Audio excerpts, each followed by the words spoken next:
আল্লাহ রসুলুল্লাহকে কত মাকাম দিয়েছে, কত সম্মান দিয়েছে, রসুলুল্লাহ শানটা কত বাড়িয়ে দিয়েছে আমি বলে দিয়ে যাব। এখন কিছু মৌলবীরা বেরিয়েছে রসুলুল্লাহ শানকে কমানোর জন্য। রসুলুল্লাহ শানকে যে আল্লাহ নিজে বাড়িয়েছে, জীবনে কোনোদিনও রসুলুল্লাহ শানকেও কমাতে পারবে না এই কিয়ামত পর্যন্ত। মুসলমানের ঘরে ছেলেমেয়েরা, আব্বারা, তরুণেরা, যুবকেরা শুনে রেখে দাও, জেনে রেখে দাও, আমার আল্লাহ রসুলুল্লাহকে কত মাকাম দিয়েছে, আমার আল্লাহ রসুলুল্লাহকে কত সম্মান দিয়েছে, আমার আল্লাহ হাবিবুল্লাহকে কত শান দিয়েছে। আমি বলে দিয়ে যাই, আমি রসুলুল্লাহ শান বাড়াচ্ছি না, আমার আল্লাহ নিজে রসুলুল্লাহ শানটা বাড়িয়ে দিয়েছে। কেমন শান বাড়িয়েছে? আল্লাহ পাক কোরআন শরীফের ভিতরে 82 জায়গায় নামাজ পড়ার কথা বলেছে। আল্লাহ আমাদের ঘরেতে বলল, এ বান্দা তোমরা নামাজ কায়েম করো, নামাজ কায়েম করো, নামাজ কায়েম করো। কিন্তু আল্লাহ কোন জায়গায়, আল্লাহ কোরআন শরীফের ভিতরে কোন জায়গায় নামাজটা কেমন ভাবে আদায় করবে এটা বলেনি। তাহলে আল্লাহ আমরা নামাজ পড়বো কিভাবে? ও সোনার মালিকেরা, আপনারা তরুণেরা শুনে রেখে দাও, জেনে রেখে দাও, আমার আল্লাহ আমাদেরকে বলেছে তোমরা নামাজ কায়েম করবে কিভাবে। যাও কোরআন শরীফটা নিয়ে কোনো মুফতির কাছে চলে যাও, কোনো আলেমের কাছে চলে যাও, কোনো পীর সাহেবের কাছে চলে যাও, তোমাদের নামাজের নিয়মটা বার করে দেবে। ও যুবকেরা শুনে রেখে দাও, জেনে রেখে দাও, ওই কোরআন থেকে তোমার নামাজের স্টাইলটা বার করে দেবে। ও যুবকেরা শুনে রেখে দাও, জেনে রেখে দাও, আল্লাহ আমরা নামাজ আদায় করব। আপনি নামাজ কায়েম করার কথা বলেছেন, কেমন ভাবে নামাজ আদায় করব? আল্লাহ বলে আমি কোরআনে তো 82 জায়গায় বলেছি নামাজ কায়েম করো, নামাজ কায়েম করো। কেমন ভাবে নামাজ কায়েম করবে? আমার আল্লাহ এক অপর আয়াতে জানিয়ে দিয়েছে তোমরা নামাজ কায়েম করবে রাসূলুল্লাহ যেমন ভাবে নামাজ কায়েম করেছে তোমরা বান্দা যেমন করবে। আবু বকর সিদ্দিকের মতো নামাজ আদায় করলে নামাজ হবে না, বড় পীর আব্দুল কাদেরের মতো নামাজ পড়লে নামাজ হবে না। তাহলে কার মতো নামাজ পড়তে হবে?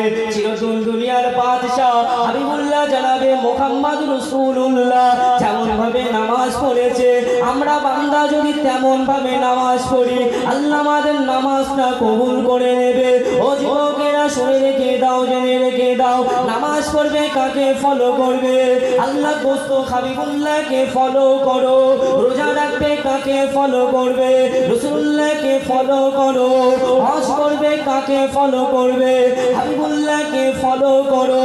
রোজা রাখবে কাকে ফলো করবে? রাসূলুল্লাহকে ফলো করো। ব্যবসা করবে কাকে ফলো করবে? হাবিবুল্লাহকে ফলো করো। সংসার করবে কাকে ফলো করবে? হাবিবুল্লাহকে ফলো করো। কেন আল্লাহ রাসূলুল্লাহকে আমাদের জন্য নবী করে পাঠিয়েছে, রাসূলুল্লাহকে আমাদের জন্য মডেল করে পাঠিয়ে দিয়েছে। হাবিবুল্লাহ যেমন ভাবে নামাজ পড়েছে, হাবিবুল্লাহ যেমন ভাবে সিজদায় গিয়েছে, হাবিবুল্লাহ যেমন ভাবে রুকুতে গিয়েছে, তেমন ভাবে যদি আমরা রুকুতে যাই, তেমন ভাবে যদি সিজদাতে যাই, তেমন ভাবে যদি আত্তাহিয়াতু পড়ি, তেমন ভাবে যদি সালাম ফিরোই, আমার আল্লাহ আমাদের নামাজটা কবুল করে নেবে। ও যুবকেরা শুনে রেখে দাও, জেনে রেখে দাও, আল্লাহ রাসূল যেমন ভাবে নামাজ পড়েছে আমরা যদি এক কথায় ওরকম ভাবে নামাজ পড়তে পারি তাহলে আমাদের নামাজটা আল্লাহ কবুল করে নেবে। জোরে হবে না সুবহানাল্লাহ?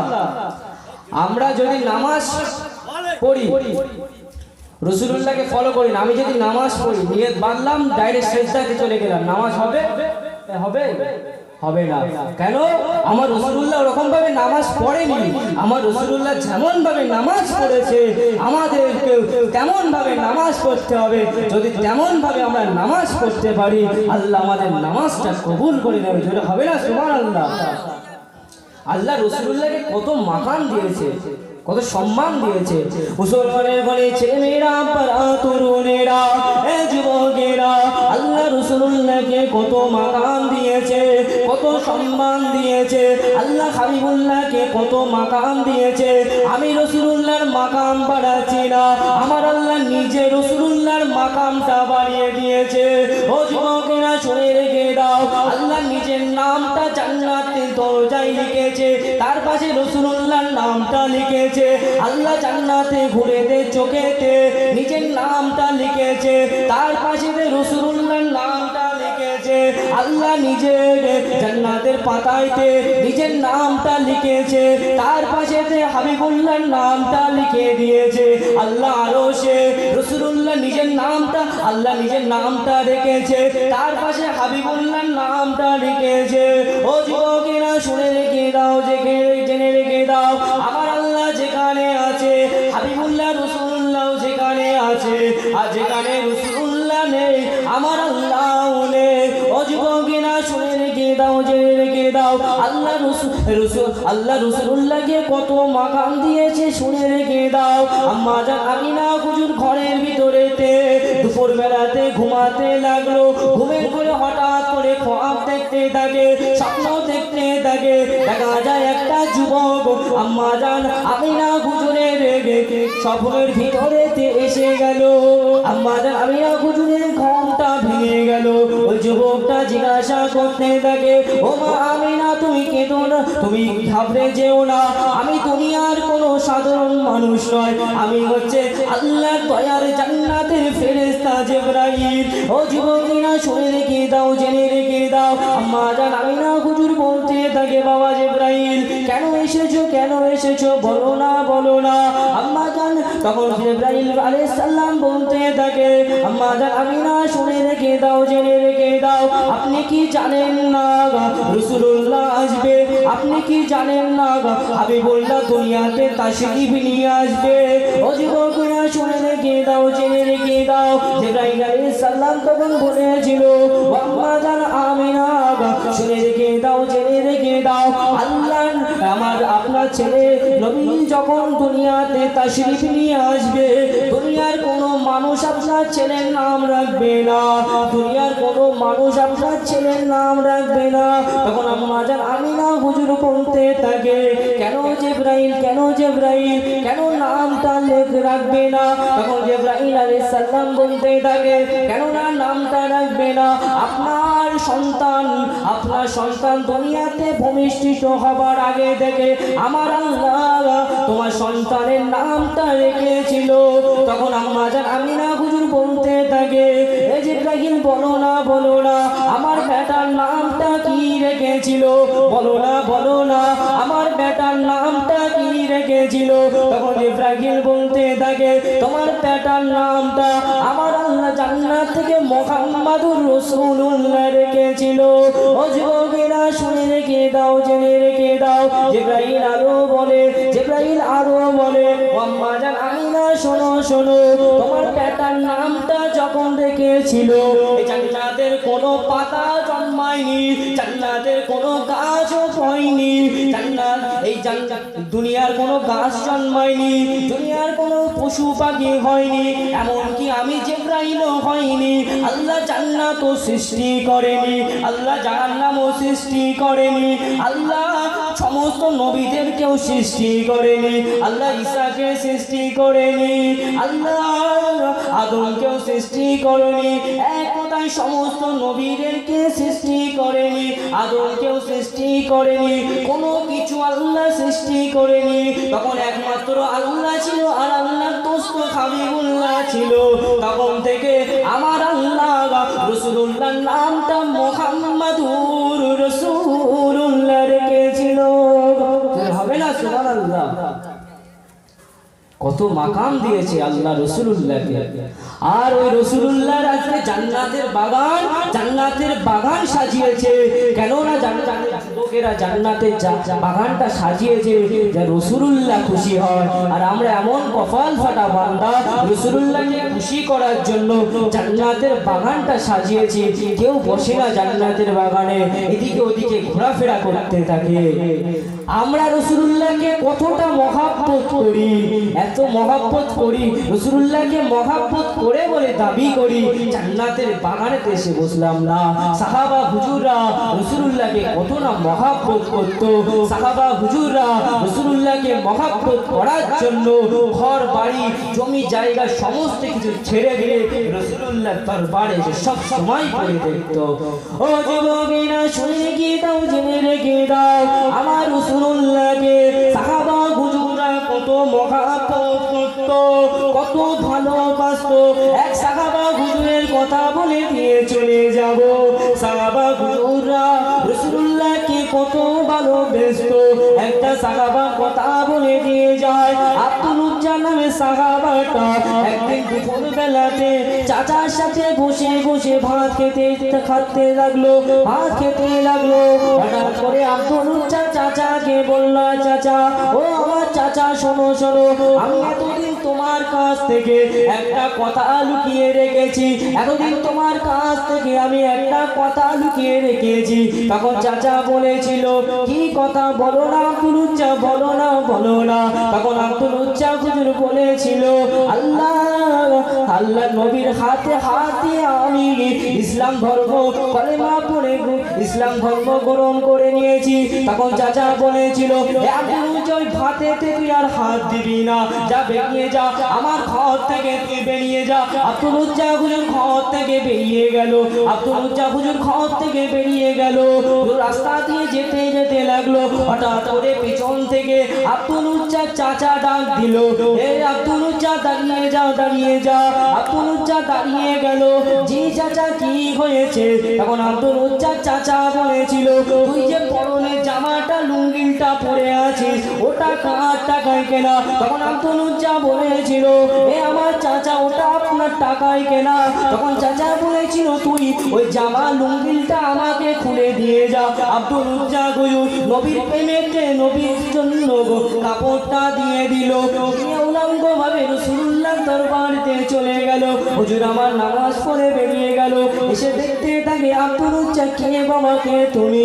তখন কে সাহাবা আব্দুল উজ্জা বলেছিল, ইয়া রাসূলুল্লাহ, ইয়া হাবিবাল্লাহ, আমার নাম আব্দুল্লাহ, আপনি যাকে আব্দুল্লাহ রেখেছিলেন, আমার নাম আব্দুল উজ্জা, আপনি যাকে আব্দুল্লাহ নামটা রেখেছিলেন। তখন রাসূলুল্লাহ বলেছিল, এ বাবা আব্দুল উজ্জা, এমন তোমার হালটা হলো কেন?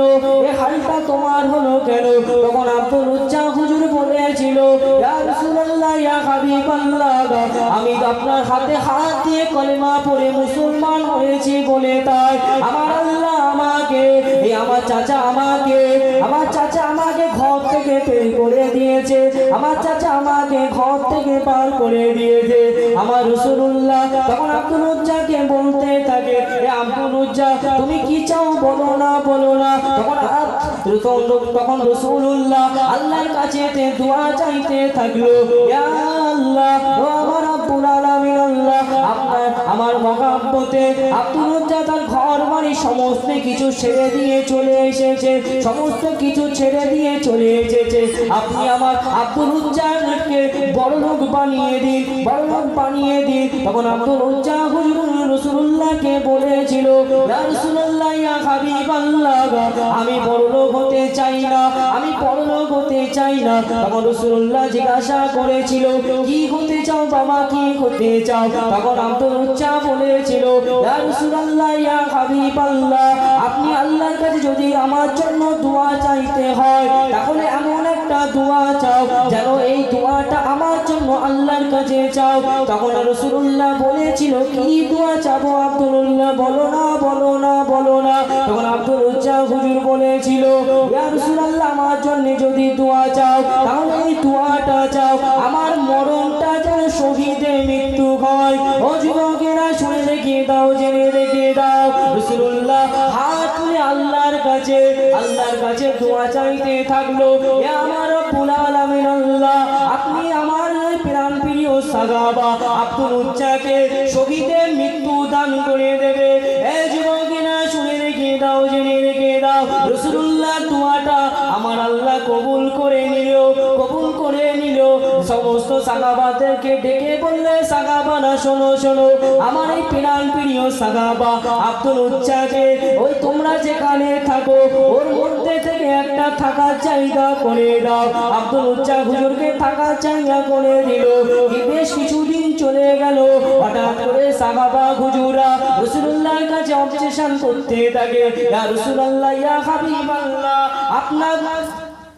আপনার প্রাণ প্রিয় সাহাবা, আপনার প্রাণ প্রিয় সাহাবা আব্দুল উজ্জার জন্য আমাদের ঘুম হয় না।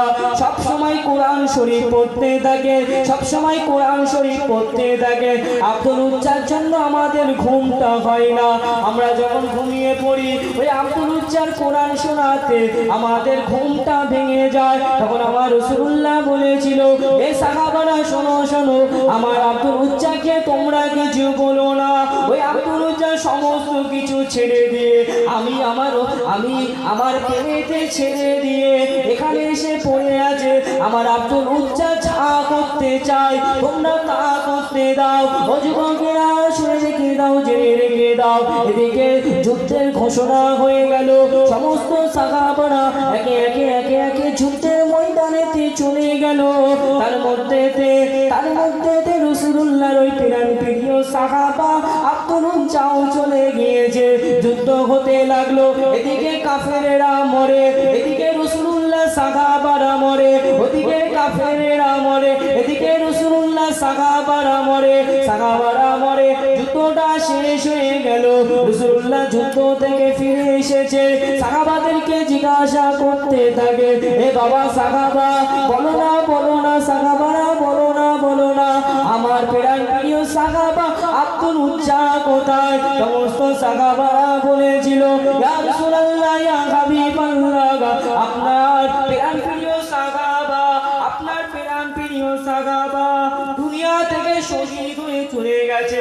আপনার প্রাণ প্রিয় সাহাবা দুনিয়া থেকে শহীদ হয়ে চলে গেছে। আমার রাসূলুল্লাহ তখন বলেছিল, এ সাহাবারা শোনো শোনো শোনো, আমার প্রাণ প্রিয় সাহাবাকে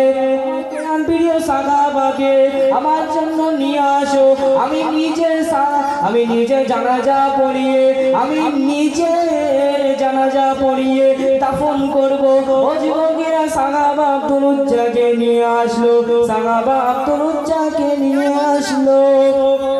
রাসূলুল্লাহ গোসল দিল। রাসূলুল্লাহ জানাজাটা পড়িয়ে